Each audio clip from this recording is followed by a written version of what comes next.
श्रीवास्तव जी की भी मौजूदगी हमारे साथ है, विदेश मामलों की जानकार है। बहुत स्वागत है संजीव जी आपका भी। अच्छा संजीव जी, ये जो बातें कही जा रही है और कुल मिलाकर जो स्थिति अभी की नजर आ रही है, ऐसा लग रहा है कि युद्ध अभी काफी लंबा जाएगा और आने वाले समय में यूक्रेन को ही कहीं ना कहीं इसकी कीमत चुकानी पड़ेगी।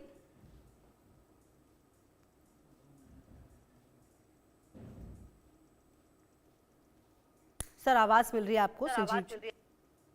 जी, आप क्वेश्चन एक बार फिर से संजीव सर, मेरा सवाल ये है कि ये जो युद्ध है, देखिए ये तो बदस्तूर जारी है। हम तस्वीरें भी लगातार अपने दर्शकों को दिखा रहे थे, हमने रिपोर्ट भी दिखाई है कि किस तरह के दावे पुतिन की तरफ से किए गए। लेकिन जो ये पूरी स्थिति है सर, ये तो तय है ना कि इसमें यूक्रेन का ही नुकसान ज्यादा हुआ है। हाँ ठीक है, रूस को भी नुकसान हुआ है। रूस एक किस तरीके का देश है, विकसित देश है, हम ये जानते हैं, और किस तरह की परिस्थितियां उसने अपने लिए की है वो भी हम जानते हैं। लेकिन कहीं ना कहीं नुकसान तो यूक्रेन का ही है, और अगर ये युद्ध यूं ही चलता रहा तो आने वाले समय में यूक्रेन को ही और ज्यादा नुकसान होने वाला है, चाहे अमेरिका उसका कितना भी साथ दे दे। देखिए खुशबू जी, इस युद्ध में दोनों ही पक्षों का बड़ा नुकसान हुआ है। और यूक्रेन के जाहिर है कि उनका जो नुकसान है सबसे ज्यादा है, जैसा कि आपने कहा। लेकिन रशिया को भी हैवी लॉसेस उठाने पड़े हैं। 1 लाख से भी ज्यादा की संख्या में रशिया के सैनिकों के मारे जाने की और उनके द्वारा जो है अपनी शहादत देने की जो रिपोर्ट्स हैं वो आती रही हैं। और यूक्रेन तो पूरी तरह से तबाह बर्बाद हुआ ही है और वो दशकों पीछे चला गया है। और चूंकि ये रशिया और यूक्रेन के बीच का जो युद्ध है, ये महाशक्तियों के बीच में अप्रत्यक्ष रूप से लड़ा जा रहा है। यूक्रेन एक बैटल ग्राउंड चूंकि है, इस वजह से यूक्रेन की तबाही सबसे ज़्यादा है। लेकिन यूक्रेन के सैनिकों के कंधों पर रख करके अमेरिका और नाटो ने भी बंदूकें चलाई हैं। पिछले अगर ये 3.5 वर्षों से युद्ध चल रहा है तो वो जाहिर है कि यूक्रेन अकेले लड़ नहीं सकता था, और इसके पीछे जो सारी ताकत है वो अमेरिका और नाटो की है। और ये युद्ध यूरोपियन थिएटर में महाशक्तियों के बीच में वर्चस्व की प्रतिद्वंदिता है, और ये जाहिर है कि ये लगातार जारी है अभी भी, और एक महत्वाकांक्षाओं की लड़ाई है। और रशिया के राष्ट्रपति व्लादिमीर पुतिन, जो कि पुराने सोवियत यूनियन के गौरव को हासिल करने की महत्वाकांक्षा रखते हैं, उसकी वजह से उन्होंने यूक्रेन पर हमला किया। और वहीं अमेरिका और नाटो अपनी एग्जिस्टिंग हेजिमोनी को वो डिफेंड करने की कोशिश के तहत उन्होंने पूरी इस लड़ाई को लड़ा है। और आप देखिए तो नाटो ने अपने आप की शक्ति को भी लगातार बढ़ाया है। नाटो के सदस्यों की संख्या स्वीडन और फिनलैंड की ज्वाइन कर लेने से 32 हो गई है, और लगातार नाटो भी बड़े मिलिट्री एक्सरसाइजेस करता है, रशिया भी करता है। और अब जो टामाहॉक मिसाइल्स, क्रूज मिसाइल्स के इस्तेमाल इत्यादि के बारे में भी अब बातचीत है, और पहले भी F-16 का इस्तेमाल वो कर रहे हैं यूक्रेन की तरफ से। तो ये जो पूरी स्थितियां हैं, ये महाशक्तियों के बीच की लड़ाई है। लेकिन इस लड़ाई का कोई आउटकम नहीं निकलना, ये बात तय है। इसमें हार और जीत किसी की होनी नहीं है, क्योंकि ये जो महाशक्तियां हैं वो लड़ रही हैं। और लेकिन अगर सबसे बड़ा इसका जो खामियाजा है, अगर कोई किसी ने भुगता है और आगे भुगतेगा, तो वो है आम जन। जो यूक्रेन की आम जनता है वो इसका खामियाजा भुगत रही है। रशिया के जो सैनिक हैं, जो कि ग्राउंड में अपनी प्रतिदिन उनके सैनिकों की जो शहादतें होती हैं, तो ये जो सैनिक हैं, चाहे यूक्रेन के और रशिया के हों, वो उनको उसका खामियाजा भुगतना पड़ रहा है। और महाशक्तियां अपनी वर्चस्व की प्रतिद्वंदिता कर रही हैं। लेकिन जैसा कि हमारे प्रधानमंत्री श्री नरेंद्र मोदी ने बहुत पहले समरकंद उज्बेकिस्तान में रशिया के राष्ट्रपति व्लादिमीर पुतिन से कहा था कि ये युद्ध का युग नहीं है, और बेहतर है कि आप संवाद के माध्यम से इसको रिजॉल्व कीजिए। तो ये जो प्राइम मिनिस्टर मोदी के जो शब्द थे, विजनरी जो वर्ड्स ऑफ विजडम थे, वो पहले ही उन्होंने कर रखे थे, और वही एकमात्र तरीका भी है।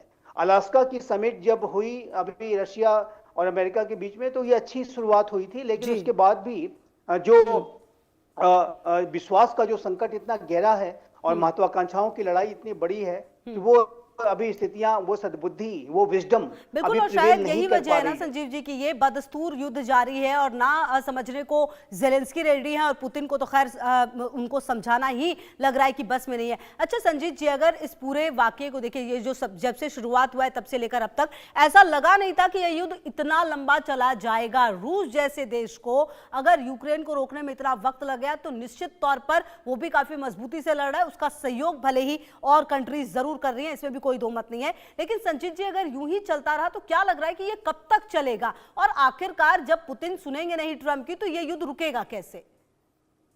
देखिए खुशबू जी, देखिए, ये युद्ध कब तक चलेगा इसका तो कोई नहीं बता सकता है, लेकिन जिस तरीके से ये युद्ध चल रहा है उसके हिसाब से अंदाजा लगाया जा सकता है कि जब तक पुतिन जब नहीं चाहेंगे तब तक ये युद्ध रुकने वाला नहीं है। क्योंकि अमेरिका अमेरिका जो है, बदकिस्मती से जो उनके प्रेसिडेंट बने हैं वो डोनाल्ड ट्रंप साहब है, वो एक बिजनेसमैन है।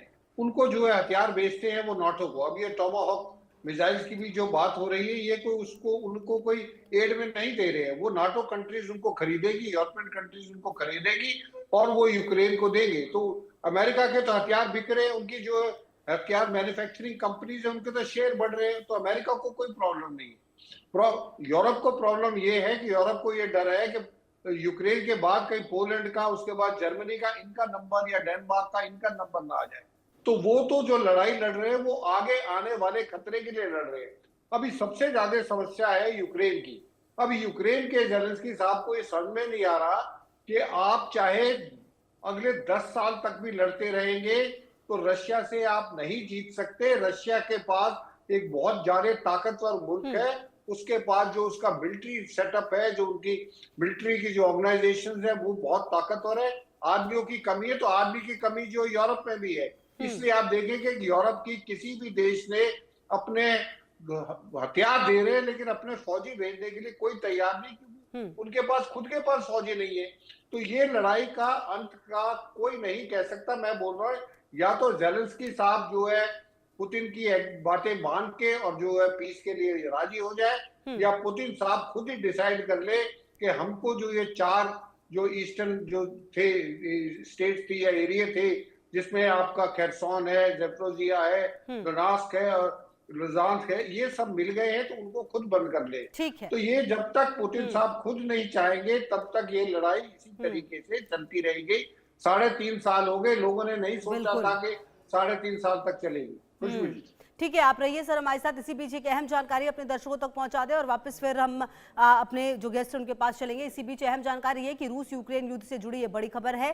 टॉम हॉक मिसाइल पर क्रेमलिन का जो बयान है वो सामने आया है। रूस अमेरिका में टकराव संभव है, टॉम हॉक का देने पर टकराव संभव होगा, ये क्रेमलिन की तरफ से कहा जा रहा है। रूस अमेरिका संबंध कमजोर होंगे, ये बात भी क्रेमलिन की तरफ से कही जा रही है। तो आपको बता दें कि रूस को टॉमहॉक का डर क्यों है। अगर आप इस डर को समझे तो आपको बता दें कि रूस अमेरिका में टकराव संभव है, ये भी कहा जा रहा है। मॉस्को के पास तक भी हमला संभव है। रूसी सैन्य ठिकानों पर जो यूक्रेनी पहुंच है वो भी दिख रही है। और आपको बता दें कि रूसी सैन्य ठिकानों पर यूक्रेनी पहुंच है। यूक्रेन को टॉमहॉक मिली तो नतीजे भुगतने होंगे। अमेरिका से टकराव के बीच युद्ध का ये नया चरण हो सकता है, क्योंकि यूक्रेन में टॉमहॉक आने का मतलब अमेरिकी सैनिकों की मौजूदगी है। तो कुल मिलाकर देखिए ये तो संजीव जी, मेरा सवाल सर आपसे संजीव श्रीवास्तव जी, कि अगर देखिए टॉमहॉक को लाना मतलब तो सीधा सीधा ये बता देना ना कि अब यूक्रेन तो है, अब हम सीधा सीधा आपके साथ है। अब तक तो आप पीछे से बात कर रहे थे, अब तक आप पुतिन से भी बात कर रहे थे, जेलेंस्की से भी बात कर रहे थे। भले ही हथियार जेलेंस्की को जरूर दे रहे हैं, लेकिन अगर आप टॉमहॉक लेकर आए मतलब कि आप अपने सैनिकों को लेकर आए, मतलब आप सीधे सीधे सामने आ गए, मतलब ये युद्ध जो है वो रशिया और अमेरिका की हो जाएगी क्या? नहीं, ये युद्ध सीधा तो रशिया और अमेरिका के बीच में जिस दिन अगर हो गई उस दिन तो इसका रूप ही बदल जाएगा। और ये रशिया भी जानता है और अमेरिका और नेटो भी जानता है। राष्ट्रपति बाइडेन जिनके समय में ये युद्ध शुरू हुआ था, फरवरी 2022 के समय पे ही उन्होंने एक इंटरव्यू में इस बात को कहा था कि जिस दिन यूनाइटेड स्टेट्स ऑफ अमेरिका और रशिया के जो सोल्जर्स हैं वो एक दूसरे को शूट करना शुरू कर दें, उसी दिन आप मान लीजिए कि तीसरे विश्व युद्ध की शुरुआत हो गई। और ये जो तीसरा विश्व युद्ध है, आप जानते हैं कि ये न्यूक्लियर वॉर में बदल सकता है। ये म्यूचुअली एश्योर्ड डिस्ट्रक्शन, जिसे कि मैड की सिचुएशन कहते हैं, वो उसमें बदलेगा, सर्वनाश सुनिश्चित करेगा। तो ये जो तृतीय विश्व युद्ध की स्थिति में जाने से कोई भी महाशक्ति बचेगी। और मेरा ऐसा मानना है कि डायरेक्ट कन्फ्रंटेशन तो नहीं होगा, लेकिन इस तरीके की जो एडवांस वेपनरी है, चाहे वो F-16 फाइटर जेट्स हों, चाहे वो हिमार्स रॉकेट सिस्टम्स हों, या आप टमाहक लॉन्ग रेंज क्रूज मिसाइल्स हैं, ये सारी अगर वेपन्स यूक्रेन के पास आते हैं तो उसका जो इस्तेमाल है वो रशिया के जो बड़े और डीप इनसाइड रशियन टेरिटरी में हमला करने के लिए यूक्रेन कर सकता है। और यूक्रेन पहले भी ड्रोन्स के माध्यम से उसने रशिया को भारी क्षति पहुंचाई है। रशिया की डीप इनसाइड्स में जाकर के उसके एयर बेसिस को अभी हाल के महीनों में यूक्रेन ने तबाह किया था, और उसके जो नेवल एसेट्स हैं उसके ऊपर भी यूक्रेन के द्वारा बड़े हमले किए गए, और मिसाइल्स के माध्यम से हमले करते हुए अनेक जो है शिप्स को, रशियन शिप्स को यूक्रेन ने डुबोया। तो वो सारी जो स्थितियां हैं वो एडवांस वेपन सिस्टम्स के इस्तेमाल करने की वजह से ही यूक्रेन को ऐसी सफलताएं मिली थी।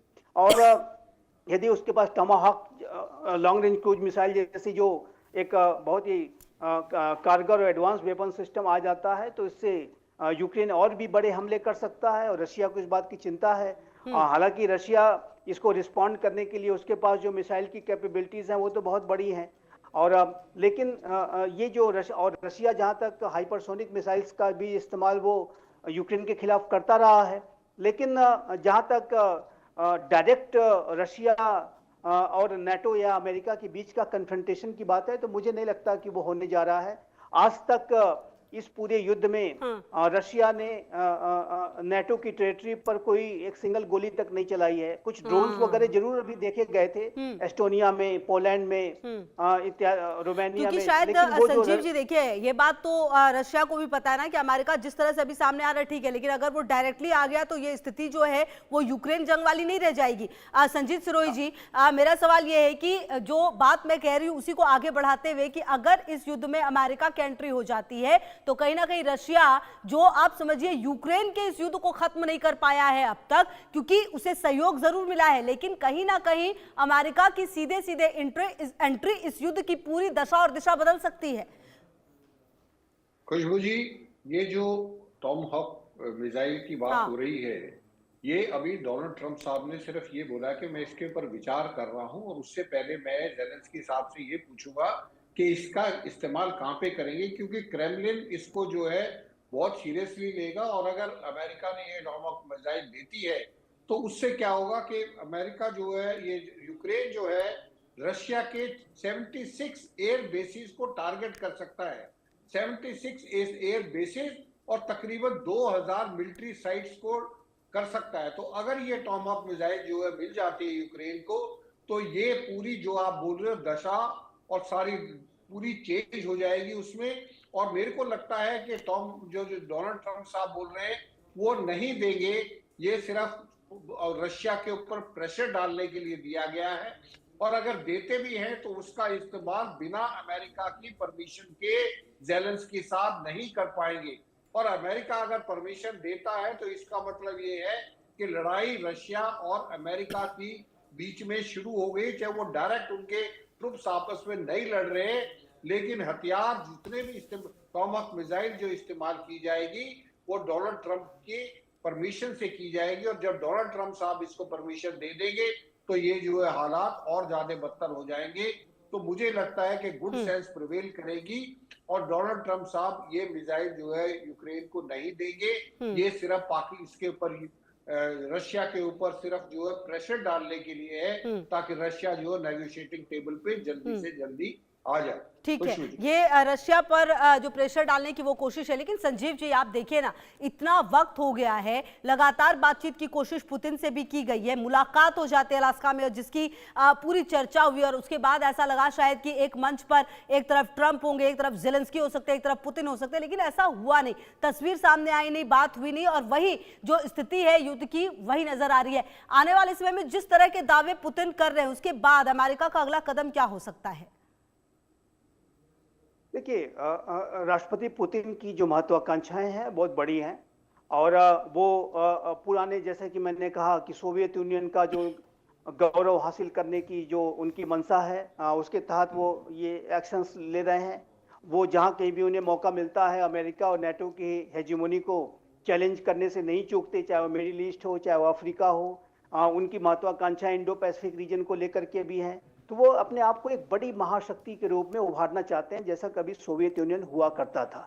और ऐसे में राष्ट्रपति पुतिन, यही है कि वहाँ के रशिया के राष्ट्रपति अभी फोर्सेबल फ्यूचर में बहुत लंबे समय तक बने रहेंगे, तो उस जैसे एक शख्स का रशिया के राष्ट्रपति पद पर अभी जब तक हैं, तब तक तो रशिया इस तरीके के जो चैलेंजेस हैं वो लगातार अमेरिका को, नेटो को देता रहेगा, वेस्टर्न कंट्रीज को देता रहेगा, और इसके लिए वेस्टर्न कंट्रीज अपने आप को तैयार भी कर रहे हैं। और दूसरा ये कि अभी देखा जा रहा है कि रशिया और चाइना के बीच में भी एक जो है कोऑर्डिनेशन बढ़ता जा रहा है, और राष्ट्रपति पुतिन अब चाइना के साथ, नॉर्थ कोरिया के साथ, ईरान के साथ भी अपने कोलैबोरेशंस को गहरा कर रहे हैं, और ऐसे में जो वेस्टर्न कंट्रीज के समक्ष जो चुनौतियां हैं वो और अधिक बढ़ रही हैं, लेकिन वेस्टर्न कंट्रीज भी अपने आप को रीग्रुप कर रहे हैं, नेटो को मजबूत बना रहे हैं। तो मेरा ऐसा मानना है खुशबू जी कि एक जो ये एक कंटेस्टेशन फॉर डोमिनेंस है महाशक्तियों के बीच में, एक नए शीत युद्ध, एक न्यू कोल्ड वॉर जैसी स्थिति जो है वो बनती हुई दिखाई दे रही है। और ऐसे में ये जो कंटेस्टेशन है, वो ये जो तनाव है, वैश्विक तनाव, जो वैश्विक रणनीतिक अनिश्चितता है, ये लंबे समय तक बने रहते मैं देख रहा हूँ। और ये जो लड़ाई है ये जाहिर है कि इसका एक रूप रशिया यूक्रेन के बीच में दिखाई दे रहा है, लेकिन इस तरीके की जोन ऑफ कंटेस्टेशंस और भी आगे आने वाले वर्षों और दशकों में ओपन हो सकते हैं।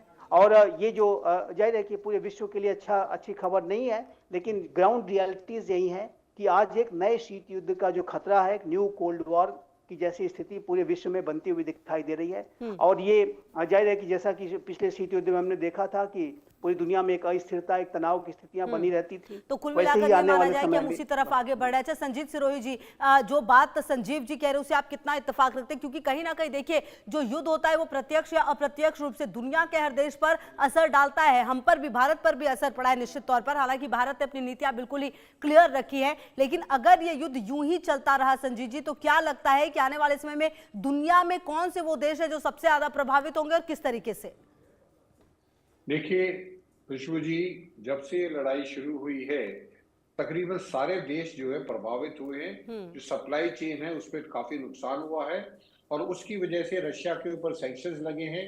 रशिया के ऊपर सैंक्शंस लगने से जो लोग, जैसे भारत है, चाइना है, वो रशिया से तेल खरीदता है, तो उसका नुकसान जो है भारत को भी भुगतना पड़ रहा है।